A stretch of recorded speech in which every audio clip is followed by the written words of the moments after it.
Please let me stay. I won't be a burden. Just feed my little one," begged the desperate mother.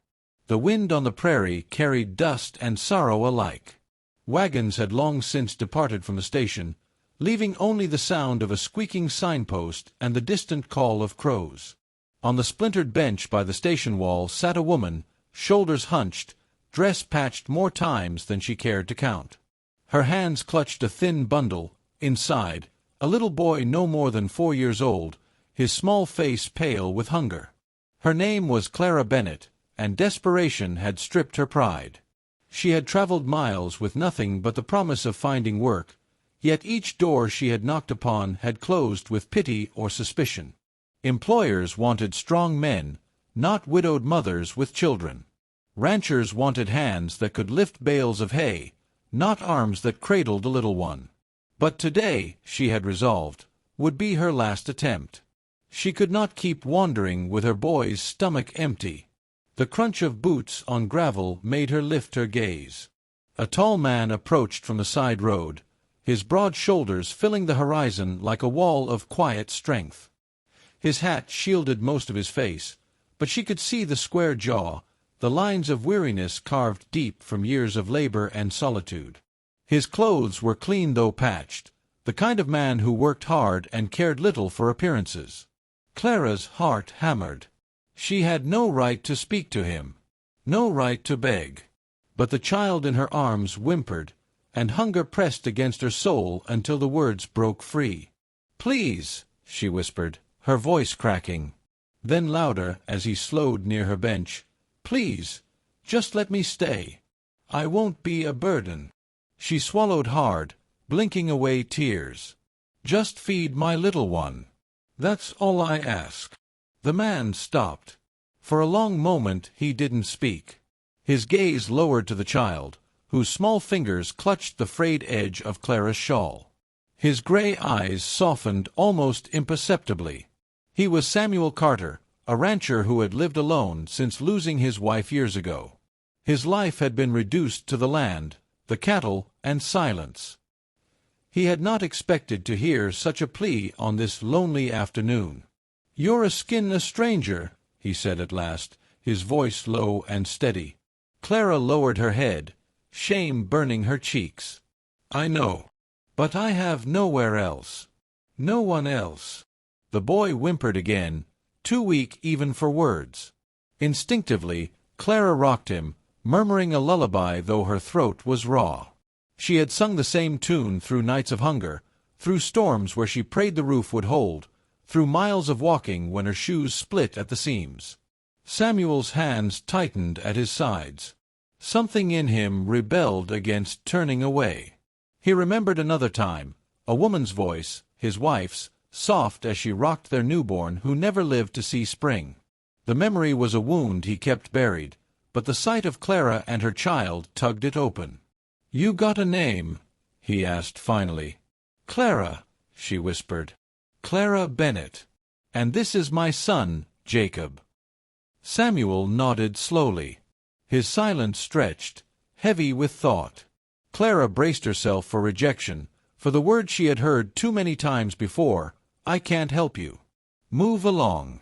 Instead, he shifted his weight and spoke. "I've got a ranch. It's not fancy, but there's room. Chores plenty enough for 2 hands, even if they're small. If you're serious about workin', you and the boy can come." Clara's breath caught.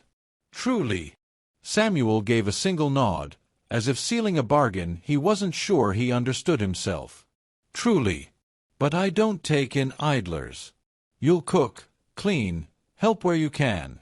And the boy," he glanced at Jacob, "he'll be fed." Clara pressed her lips to her son's hair, tears streaming unchecked. "Thank you. Thank you, sir." "Samuel," he corrected quietly. "Call me Samuel." The road to his ranch stretched wide under the lowering sun. Samuel guided his horse, while Clara walked beside, clutching Jacob. She stumbled at times, unused to the long stride, but Samuel slowed without comment. At last the homestead came into view, a weathered house with a wraparound porch, fields rolling into distance, the smell of cattle and fresh earth. To Clara, it was more beautiful than any grand estate. It meant shelter. It meant hope. Samuel opened the door, motioning them inside. The air smelled of wood smoke and solitude. Clara stood in the entry, clutching Jacob, suddenly aware of her ragged dress, her worn shoes, the dirt on her hands. She didn't belong here. But Jacob stirred, murmuring, "Mama, food." Samuel's voice broke the silence. "Kitchen's this way." He set out bread, cold meat, and a jug of milk. Clara could hardly breathe as she watched Jacob eat hungrily, cheeks filling with a faint glow of life again. When the boy finally dozed in her lap, Clara whispered, "I'll work harder than anyone, Samuel. I'll make myself useful." He leaned against the doorframe, studying her. She was thin, tired, but her eyes held steel beneath the softness. "We'll see," he said. But in his chest stirred something he thought long dead, the faint spark of companionship, of family, of love not yet spoken. And though neither said it aloud, the moment Clara stepped into his home, life on that lonely ranch would never be the same. The house that was empty now held a mother's laughter and a child's hope. The first night under Samuel Carter's roof felt unreal to Clara. She lay on a small cot near the fire with Jacob nestled against her, his tiny breath soft and steady. The warmth of the hearth reached her bones, and the scent of fresh bread still lingered in the air. For the first time in weeks, Clara didn't fear the morning. When dawn came, Samuel was already up. Clara rose quickly, not wanting to appear lazy. She found him outside splitting wood, the sun glinting off his brow as his axe struck with practiced rhythm. "I can cook breakfast," Clara called, clutching Jacob's hand. Samuel wiped his hands, nodded once. "Kitchen's yours." Clara hurried inside. Though the pantry was sparse, she managed to whip together biscuits and eggs. The smell filled the house, and when Samuel entered, he raised a brow. "You cook like you mean it," he remarked.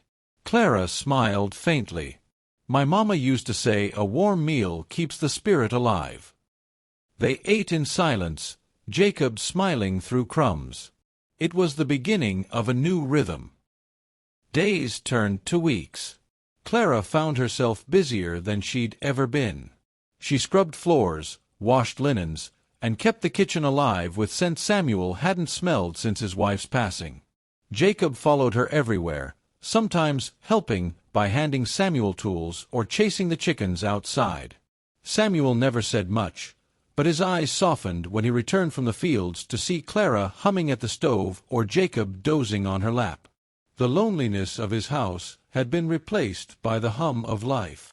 One evening, after supper, Clara stepped out to the porch where Samuel sat sharpening a knife. The stars spread wide above them, and the silence between them felt gentle rather than heavy. "You've given us more than I can ever repay," Clara said softly. Samuel paused, looking at her. "You've repaid it already." The boy's laughter fills the place. "Your work keeps the house alive. I'd near forgotten what a home felt like." Clara's throat tightened. "I was so afraid you'd send us away." "I don't take on strays lightly," Samuel admitted. "But you're no stray, Clara. You're a woman who's endured, who still stands." His eyes met hers, steady and unflinching. "And I reckon I respect that." Her breath caught at the sincerity in his tone. For years she had been dismissed, pitied, overlooked. To be seen, truly seen, stirred something long buried in her heart. Weeks later, Jacob fell ill with fever. Clara panicked, staying by his side, bathing his forehead with cool cloths.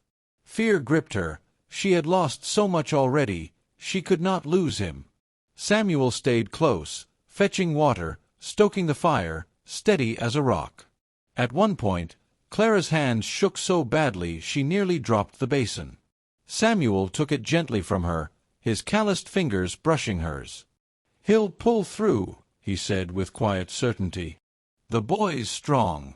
Like his mother."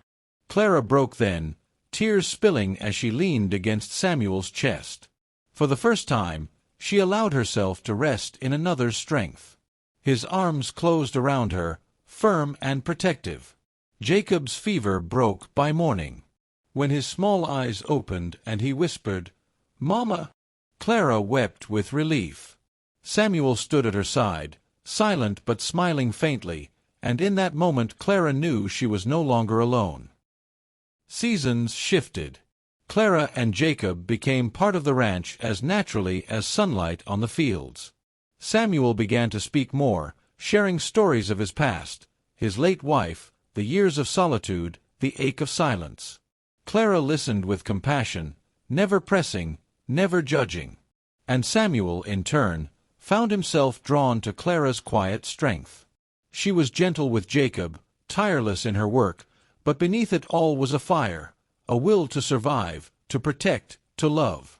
One evening in late summer, after Jacob had fallen asleep, Samuel and Clara sat on the porch once more. Fireflies drifted through the dusk, and the air was warm with promise. "Clara," Samuel said slowly, as if weighing each word, "when you first asked me to let you stay, I thought I was just talking in a desperate mother. I didn't reckon I'd be the one saved."